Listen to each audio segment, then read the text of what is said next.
Do you think you'll ever be Queen? No, I don't. No. Why do you think that? I'd like to be a queen of people's hearts, in people's hearts. Princess Diana embroiled in more controversy as she pulls out of a meeting with MPs.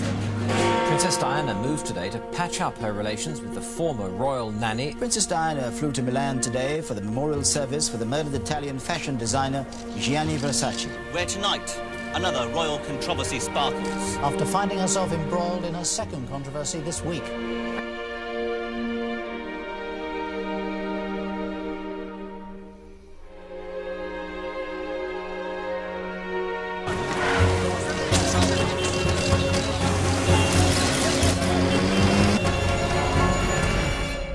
Diana, Princess of Wales, has died after a car crash in Paris.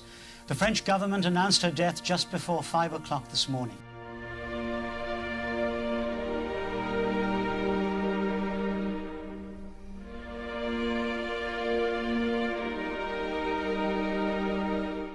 The royal family has been accused of not showing enough remorse over Princess Diana's death.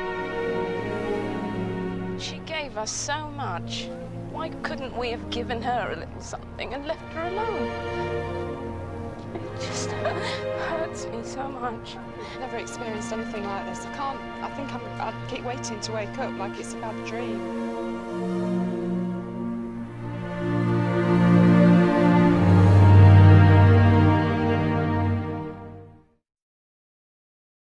Tony Blair was born in Scotland, Edinburgh, on May 6, 1953.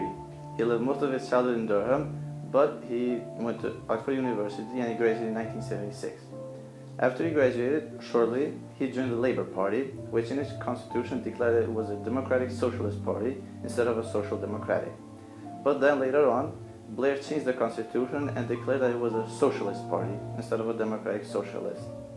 Then after that, in 1996, he declared that his three main options or main points in coming to office were education, education, and education. Then on May 2nd, 1997, he was declared the Prime Minister of the United Kingdom, the Minister of the Civil Service, and the First Lord of the Treasury. But then a tragedy occurred that same year later on, Princess Diana's death.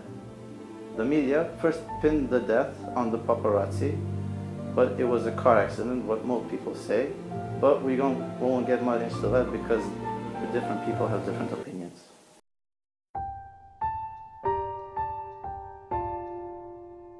Elizabeth was the first child of Prince Albert Duke and Elizabeth. She was born on February 5th, 1952.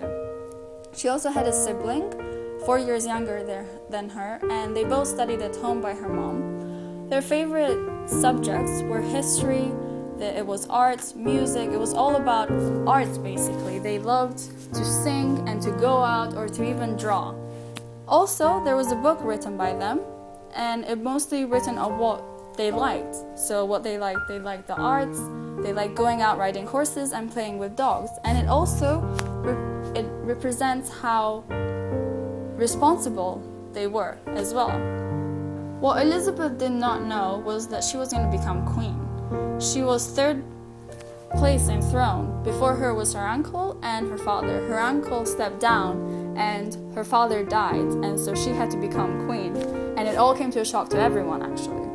So she became queen when she was only 25 years old, but also later on she married Prince Philip and had 4 kids together, and she actually liked that life. She lived very happy as it seems. In 1997, Tony Blair came to power as Prime Minister.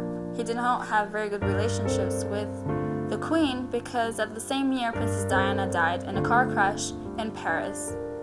When Princess Diana died, Queen Elizabeth was unfortunately not in London. She was with her family at her summer house, and they refused to come to London and be there for their people. They didn't think it should be this public as it became to the whole wide world because it came to a shock. But Tony Blair thought that she should be in London and give a speech in front of everyone and be supporting her people and Princess Diana. So eventually she did come, but before she came, there was a problem with the flag. There was no flag at Buckingham Palace, even at half-mast, because the rule is that if the Queen is not in London, then the flag should not be up.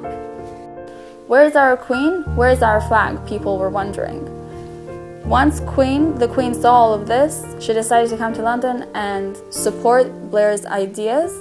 So she gave a speech on television in front of her people and supported her people, and also supported Princess Diana's death by saying that she will always be in our hearts because she was unique. Since last Sunday's dreadful news, we have seen throughout Britain and around the world an overwhelming expression of sadness at Diana's death. Diana was the very essence of